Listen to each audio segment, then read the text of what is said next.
Mutton is dash common noun, abstract noun, material noun, proper noun. মাটনটা আসলে আসলে কোন ধরনের নাউন?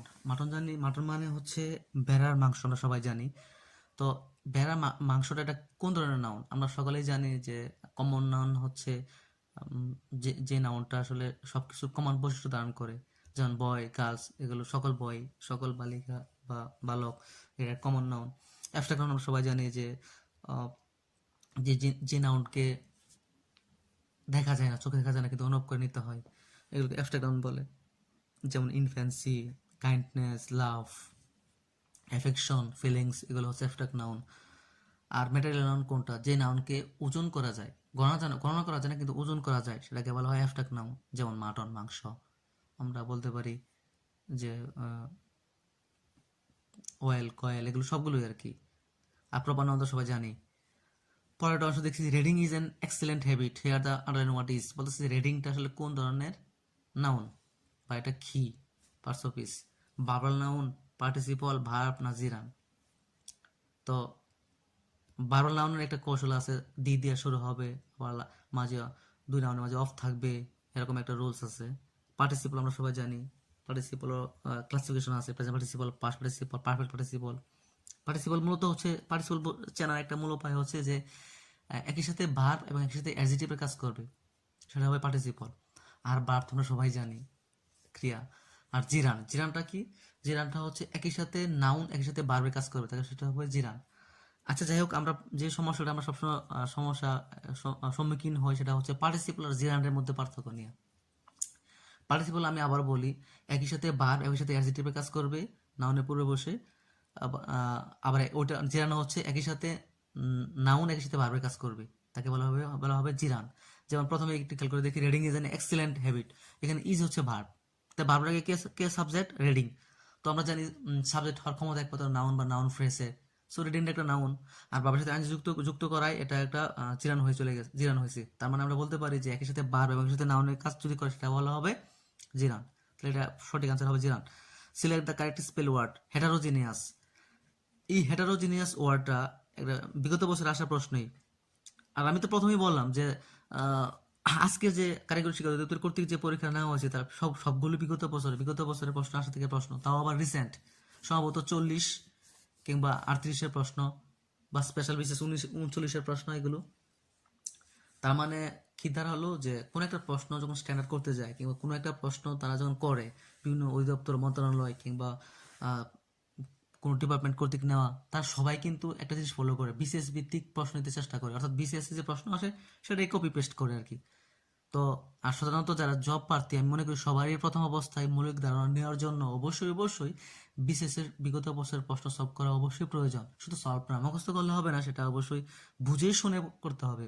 তারই ধারাবাহিকতায় আমি আমার জব সেক্টরের অভিজ্ঞতায়, বিগত 5-7 বছর জব সেক্টরের অভিজ্ঞতায় আমি বিসিএস এর বিগত বছরের সকল প্রশ্ন অ্যানালাইসিস করতেছি ধারাবাহিকভাবে। আপনারা আমার চ্যানেলে গিয়ে আশা করি দেখবেন এবং উপকৃত হবেন। আশা করি আপনারা কখনো আহ, ব্যর্থ হবেন না বা বৃথা যাবে না আমার এই ভিডিওগুলো দেখলে।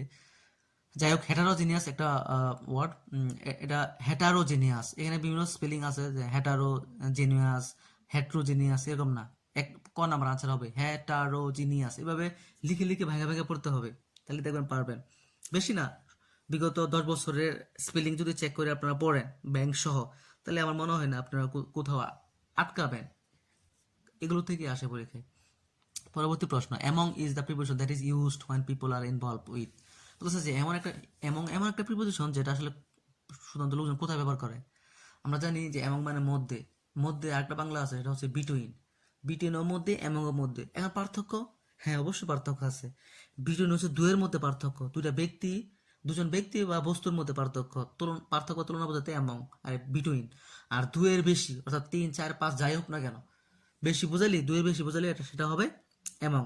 যেহেতু বলছে যে এটা তাহলে তাহলে আমরা কি বুঝলাম, যে দুইয়ের বেশি, তাহলে দুইয়ের বেশি ইংলিশ কি আছে এখানে? বি, মোর দেন টু। দুইয়ের বেশি বোঝানো হচ্ছে, তাহলে সেটা হবে অ্যামং।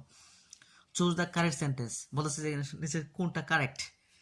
আচ্ছা, এখানে যখন কারেক্ট সেন্টেন্স বলতে বলে, তখন মনে রাখতে হবে এখানে ভার্বের কিছু জামা থাকে, অথবা সাবজেক্ট ভার্ব এগ্রিমেন্টের মধ্যে জামাটা থাকে। মূলত বেশিরভাগই ভার্বের মধ্যে থাকে, অনেক সময় সাবজেক্টের মধ্যেও থাকে।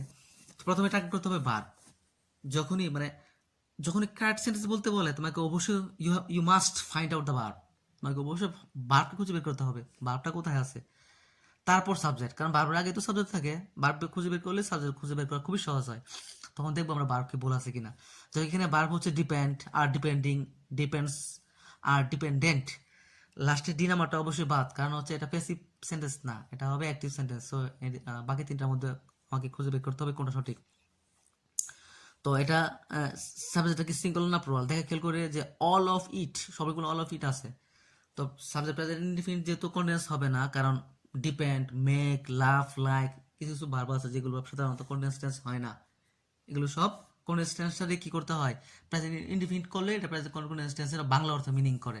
যেমন আমি একটা সহজ এক্সাম্পল দিলে আপনারা বুঝতে পারবেন, যেমন আমি তাকে পছন্দ করি, বা আমি তাকে তাকে পছন্দ করতেছি। আমরা নর্মালি বাংলা যদি বলি আমি তাকে পছন্দ করতেছি, তাহলে এটা কিন্তু ইংলিশ এইভাবে হবে না, আই এম লাইকিং হিম, এটা হবে আই লাইক হিম। আমি তাকে লাভ করতেছি, এবার হবে না আই এম লাভিং হিম, বা আই এম লাভিং হিম, এরকম হবে না আই লাভ হিম। তো এইসব কিছু ভার্ব আছে যে ভার্বগুলো সাধারণত কি হয় না, আইনযুক্ত হয় না। সো কন্টিনিউয়াস বাদ, বি নাম্বারটা বাদ, বাকি রইল এ আর সি। এটা কি ডিপেন্ডস হবে না ডিপেন্ড হবে, সাবজেক্টটা কি সিঙ্গুলার না প্লুরাল, এটাই মূল পার্থক্য। তাহলে অল অফ ইট হচ্ছে সাবজেক্ট, যেহেতু ইট বলছে, ইটের মধ্যেই তো আছে অল, মানে এটার সবকিছুই। তো ইটই তো সিঙ্গুলার, তাহলে হেড সাবজেক্টই তো সিঙ্গুলার, তাহলে অবশ্যই সাবজেক্ট সিঙ্গুলার হলে পাবার সাথে এস বা ইএস যোগ হয় অন। আমাকে আবার অনেকে প্রশ্ন করবে স্যার অল তো, বা ভাইয়া অল তো প্লুরাল, তো এটা ভার্ব সিঙ্গুলার হবে কেন? না ভাই, অল প্লুরাল হতে পারে, সিঙ্গুলারও হতে পারে। এটা অলের সাবজেক্টের অবস্থান বা অলের মিনিং দেখে, বেঙ্গলি মিনিং দেখে অল কি মিনিং, কি মিনিং করছে সেটার উপর ডিপেন্ড করে। এখানে খেয়াল করে দেখেন অল অফ ইট, ইটই তো সিঙ্গুলার, এটার আবার সবকিছু, সো এই ক্ষেত্রে ডিপেন্ডস হবে। আচ্ছা, পরে use the proper article. I saw one eyed man when I was walking A road. আমি একজন এক চোখওয়ালা লোককে দেখছিলাম যখন আমি রাস্তা দিয়ে হাঁটতেছিলাম। এখানে বলছে আর্টিকেলের ব্যবহার, আর্টিকেল তো আসবেই, সেই ক্লাস 1 থেকে পড়তেছে ভাই আর্টিকেল, এখনো পরীক্ষায় বিশেষ পরীক্ষা পর্যন্ত আর্টিকেল আসে, আর্টিকেলের যন্ত্রণায় বাঁচি না না। আর্টিকেল কিন্তু আসলে মানে আহ, সহজ একটা ব্যাপার, একটু বুঝে শুনে পড়লে সব ইজিলি ক্যাপচার করা যায়, রুলসের ব্যাপার। তো যাই হোক, এখানে I saw one eyed man, অনেকে চোখ বন্ধ করে দিবেন এন, আসলে সেটা এন হবে না, হবে এ। কেন এ হবে সেটা দেখা দিচ্ছি আমি। ভাওয়েল আমরা জানি A E I O U, vowel থাকলে এর আগে কি হয়, এন হয়, কিন্তু এক্সেপশনাল কিছু আছে। আর চাকরি পরীক্ষা তো এখানে সহজ কিছু দিবে না, এক্সেপশনাল গুলো বেশিরভাগ দিবে। তো এখানে দেখেন ওয়ান, যদি ওয়ান বলা বলা হয়, এ ই আই ও ইউ থাক, কিন্তু শুধু এখানে যদি ওয়ান থাকে, সংখ্যা ওয়ান বোঝায়, তাহলে তার আগে কি হবে, এন না হয়ে এ হবে। এটা একটা গুরুত্বপূর্ণ রুলস, প্রায় পরীক্ষায় আসে, শিখে রাখবেন। ওয়ান থাকলে হবে a. Teacher said the earth rounds the sun, the earth moves round the sun, এটা আসলে বোঝার কিছু নাই। যখন আমরা ইংলিশ শিখছি সবাই সেন্টেন্স দিয়ে শিখছি, এটা মুখস্থ বিদ্যা। দি earth moves round the San, subject থাকলে নম্বর সিঙ্গুলার হলে বারবার সাথে এস বা ইয়ে যোগ হয়। আর এটা চিরন্তন সত্য, ইউনিভার্সাল ট্রুথ একটা সেন্টেন্স। সূর্য সবসময় মানে পৃথিবী সবসময় সূর্য চারদিকে ঘোরে, এটা একটা universal truth. So present indefinite, subject third person singular number, earth শুধু একটা, সো বাবার সাথে যোগ হবে, subject third person singular number হয়, বাবার সাথে যোগ হয়েছে, so the earth moves around the sun. The item as tis in time saves nine refers to এটা একটা মানে চমৎকার এবং কমন এবং গুরুত্বপূর্ণ একটা কি বলে প্রবাদ বাক্য, as tis in time saves nine, ঠিক আছে। সময়ের 1 ফুট অসময়ের 10 ফুট, আমরা পড়ছি, এটার বাংলা হচ্ছে এটা। বলতেছে যে এটা দিয়ে আসলে কি বোঝানো হচ্ছে, মানে এটা দিয়ে কি মিনিং করা হচ্ছে, সেভিং লাইফ, জীবন বাঁচানো, টাইমলি অ্যাকশন, সময় মতো কাজ করা, সেভিং টাইম, টাইমকে সেভ করা না, টাইম টলারিং, সময়কে টলারিং করা। এক্ষেত্রে টাইমলি অ্যাকশন হবে আনসার, কারণ হচ্ছে স্টিচিং টাইম সেভস টাইম, মানে সময়ের 1 ফুট 10 ফুট, মানে টাইমলি যদি আমরা কাজ করি তাহলে এটা 10 ফুটের কাজ করবে। এখন যদি চিন্তা করে যে না আমি যাক আজকে এটা প্র্যাকটিস করবো না, একদিন করবো, বা যেহেতু বুঝাইতেছে যে সমস্যা নেই, একদিন দেখে নেবো না, পারবো না, এরকম কিছু না। মানে যখন যেটা প্রয়োজন ঠিক ওই সময় করলেই দেখবেন আপনি গেনার। আমরা কিন্তু আসলে সফল হই না কেন, কারণ হচ্ছে আমরা অলসতামির কারণে আমরা টাইমলি কাজ করি না, চিন্তা করি যে এটা পরে করবো, এইটাই মানে মোবাইল টোবাইল ইউজ করি, চিন্তা করি যে পরে দেখবো না, বা পরে এটা ইউজ করবো না, বা পরে ওই কাজটা দেখবো না, পরে বাকি রয়েছে সমস্যা নেই, সকালে উঠে পারবো, এরকম কোনো অবহেলা করা যাবে না, টাইমলি কাজ করতে হবে। এটা একটা বিশেষ আসার প্রশ্নই খুবই গুরুত্বপূর্ণ, টাইমলি একসময় রাখতে হবে, এটা প্রায় ব্যাংক পরীক্ষায় আসে। পরটা আইডেন্টিফাই কারেক্ট সেন্টেন্স, এখানেও বলছে কারেক্ট সেন্টেন্স। এখানে চারটা অপশনের মধ্যে খুব সহজে মানে আইডেন্টিফাই করা যায় কোনটা সঠিক। আমরা জানি যে ইয়েস্টারডে, তারপর এগো, বিফোর, তারপরে মানে এরকম অতীত অতীত নির্দেশক কিছু সাইন থাকে, যেগুলো থাকলেই পাস্ট ইনডিফিনিট টেন্স। ঠিক আছে, টেন্সের রুলসের মধ্যে এরকম কিছু লেখা আছে যে, আর বিশেষ করে এই ওয়ার্ডটাই পাশে প্রায় আসে, ইয়েস্টারডেতে প্রায় সেন্টেন্সে আসে। তার মানে ইয়েস্টারডে থাকলে পাস্ট ইনডিফিনিট, আর পাস্ট ইনডিফিনিটের গঠন কি, সাবজেক্ট প্লাস ভার্ব টু। এক্ষেত্রে ভার্বের টু আছে একমাত্র ডি অপশনে, আর কোথাও নাই। সো আনসার হবে ডি নাম্বারটা।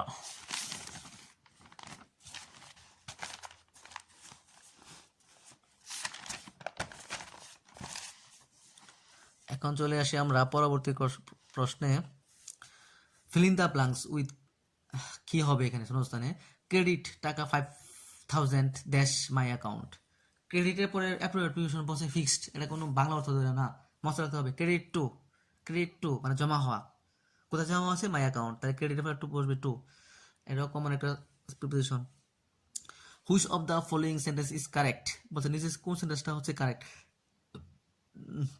Paper is made of wood, paper is made from wood, paper is made by wood, paper is made on wood. এটা অনেক আগে আলোচনা করেছি, আপনারা আমার বিগত বছরের কয়েকটা 4-5টা বিসিএস এর আমি ইংলিশ অ্যানালাইসিস করেছি, ওইখানে বলা আছে এটা বিগত বছরের প্রশ্ন, এবং ওইখান থেকে দেখে নেবেন, খুব সহজ। Paper is made from would, এটা কারেক্ট আনসার হবে, এটা ওইখানে ব্যাখ্যা করা আছে। তারপর দেখেন কি বলছে, যে এক্সপ্রেশন টেক ইনটু অ্যাকাউন্ট, মানে এই যে একটা ফ্রেজাল ওয়ার্ড, এটা দিয়ে কি বোঝানো হচ্ছে? টেক ইনটু অ্যাকাউন্ট, এটা অর্থ হচ্ছে বিবেচনা করা। টেক ইনটু অ্যাকাউন্ট মানে বিবেচনা করা, ফ্রেজাল ওয়ার্ড। বিবেচনা করা ইংলিশ কি? কনসিডার, তাহলে আনসার হবে B. Which is correct sentence, নিচে বলতেছে কোনটা correct sentence. He insist on, সবগুলোর মাঝে ইনসিস্ট আছে, তাহলে ইনসিস্টের পরে অ্যাপ্রোপ্রিয়েট প্রিপোজিশন অন বসে, মনে রাখতে হবে। ইনসিস্ট অন মানে জিদ ধরা, তাহলে ইনসিস্ট অন সবগুলোর মধ্যে আছে, ইনসিস্ট অন নাইগা, শুধুমাত্র এর মধ্যে ইনসিস্টের পর অন আছে, বাকিগুলোর মধ্যে অন্য প্রিপোজিশন। সো আনসার হবে এ।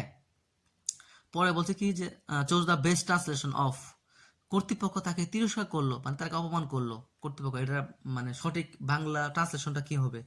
এখানে নিজের মতো করে সাজাইলে হবে না। তিরস্কার করা একটা ইংলিশ আছে, তিরস্কার করা ইংলিশ হচ্ছে টেক টু টাস্ক, প্রায় পরীক্ষায় আসে। টেক টু টাস্ক মানে তিরস্কার করা, যেহেতু অতীতে বলা হয়েছে 5 মিনিট হবে, তাহলে আনসার হবে দি authorities took him to task, D number অপশনে দেখেন এরকম আছে, মানে তিরস্কার করা। টেক টু টাস্ক মানে তিরস্কার করা, মনে রাখতে হবে। Choose the best expression, we were no more surprise than Rahim. এটা যদি আমরা বাংলা চিন্তা করি, এটা একটা ডিগ্রি থেকে আসা, এটা আসলে মূলত একই উপরে যে ওয়ার্ড বাংলা মিনিংটা, এটা দিয়ে আসলে নিচে কোনটা বেস্ট আনসার? তো we were no more surprise than Rahim, আমরা রহিমের চেয়ে এত বেশি সারপ্রাইজ ছিলাম না। তার মানে কি বোঝানো হচ্ছে যে রহিম যেরকম সারপ্রাইজ হয়েছিল আমরাও ঠিক এরকম সারপ্রাইজ হয়েছিলাম, সেটাই তো। দুজনের সারপ্রাইজ একই রকম হয়েছিলাম, কেউ বেশি না কেউ কমও না। তো এ নাম্বার অপশনে যাই আমরা, উই ওয়ার লেস সারপ্রাইজ রহিম, আমরা রহিমের চেয়ে কম সারপ্রাইজ ছিলাম, তাহলে এটা হবে না। উই অল ওয়ার সারপ্রাইজ, আমরা সকলেই সারপ্রাইজড হয়েছিলাম। হ্যাঁ, এটা হয়, কিন্তু এটা গ্রামাটিক্যাল রুলস অনুযায়ী হয় না। রহিম ওয়াজ লেস সারপ্রাইজ, রহিম ছিল কম আমাদের চেয়ে, এটা হবে না। তাহলে হবে we were as surprise as Rahim, Rahim যেমনটা সারপ্রাইজ হয়েছিল আমরা ঠিক তেমনটাই সারপ্রাইজ হয়েছিলাম। এটা রুলস অফ কি বলে ডিগ্রির মধ্যে আমরা রুলস আছে, আপনারা পড়ে নেবেন, খুব সহজ। এটা প্রায় অ্যাফার্মেটিভ নেগেটিভ থেকেও আসে প্রায়, যেমন 2 এস থাকলে প্রথম এসের পরিবর্তে নট লেস, দ্বিতীয় এসের পরিবর্তে দেন, এরকম একটা রুলস আছে, পড়ে নেবেন অ্যাফার্মেটিভ নেগেটিভের ক্ষেত্রে। তারপর choose the opposite meaning of repeal, REPEL। Repeal মানে কি? আচ্ছা, রিপিল মানে হচ্ছে কোনো কিছু বাতিল করা, তো বাতিল করার বিউ শব্দ হবে ইনঅ্যাক্ট, সংযুক্ত করা, বাকিগুলো হবে না। আচ্ছা, যাই হোক, বাকিগুলো কেন হবে না এটা আমরা দেখি। ধরেন আপনারা রিপিল ওয়ার্ডটা আপনারা জানেন না, তাহলে কি দেখা, বাকি ওয়ার্ডগুলো আপনারা জানেন কিনা দেখি। অ্যাবলিশ মানে বাদ করে দেওয়া, অ্যানল এটা বাতিল করে দেওয়া, নালিফাই এটা বাতিল করে দেওয়া, তার মানে একটাই অপশন আছে বি, তার মানে এটা ছাড়া হওয়ার ছাড়া কোনো উপায় নেই। তারপর choose the best alternative to int in smoke, এটা খুবই কমন এবং মোস্ট ইম্পর্টেন্ট একটা ফ্রেজাল ওয়ার্ড, প্রায় পরীক্ষায় আসে। SSC ইন্টারমিডিয়েট আমরা প্রায় পড়ে আসছি, ইন্ট ইন স্মোক, এটা দিয়ে বাক্য রচনা করা, এরকম পরীক্ষাটা খুবই ইম্পর্টেন্ট একটা মূলত। দি ইন্ট ইন স্মোক মানে কি? ব্যর্থতায় পর্যবসিত হওয়া, মানে ব্যর্থ হয়ে যাওয়া কোনো একটা কাজে। তাহলে এটার অ্যাপ্রোপ্রিয়েট মিনিংটা কি হবে? 4টা অপশন দেওয়া আছে এখানে। টু ক্রিয়েট ফায়ার, আগুন ধরিয়ে দেওয়া, টু গো থ্রু সাফারিং, দুঃখ কষ্টের মধ্যে যাওয়া, টু কাম নাথিং, কোনো কিছুই কাজে না আসা, টু সে ফায়ার, আগুন ধরিয়ে দেওয়া। তার মানে কি, টু ইন্টিন স্মোক মানে ব্যর্থতা পরিচিত হওয়া, মানে কোনো কাজে না আসা আর কি, টু কাম নাথিং। তার আনসার হবে টু কাম নাথিং, এটা ব্যর্থতা পর্যবসিত হয়ে যাওয়া। তারপর choose the best meaning, improvement. এখানে আমাদের জায়গা না থাকায় আমি সরাসরি একটা আনসার বসাই দিছি। Choose the best meaning of improvement. Improvement মানে কি, ইমপ্রুভ করে দেওয়া মানে উন্নতি হওয়া, অগ্রসর হওয়া কোনো কিছু। তার মানে এর সিনোনিম হচ্ছে বেটারমেন্ট। বেটারমেন্ট মানে অধিকতর ভালো হওয়া আর কি, improvement betterment. Choose the best meaning of amiable. অ্যামেবলটা জীবনে যে কত পরীক্ষা দিলাম আমি, আমি তো জীবনে 100+ পরীক্ষা দিয়েছি কম্পিটিটিভ এক্সামে, কম্পিটিটিভ পরীক্ষা দিয়েছি জীবনে, বিভিন্ন চাকরির পরীক্ষায়। তো ওই ক্ষেত্রে আমি অ্যামিকেবল যে ওয়ার্ডটা, এটা প্রায় সম্মুখীন হয়েছি। এটা প্রায় পরীক্ষায় আসে। অ্যামিকেবল মানে হচ্ছে ফ্রেন্ডলি, মানে বন্ধুত্বপূর্ণ সবাই।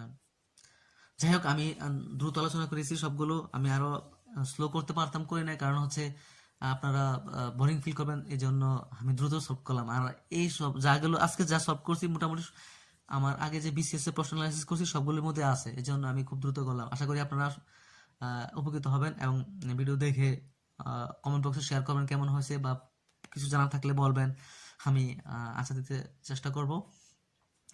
সাজেস্ট করবেন কি দিলে বা কিভাবে করলে ভালো হবে, আমি সেই অনুযায়ী করতে চেষ্টা করব। যাই হোক, ভালো থাকবেন আপনারা। আসসালামু আলাইকুম।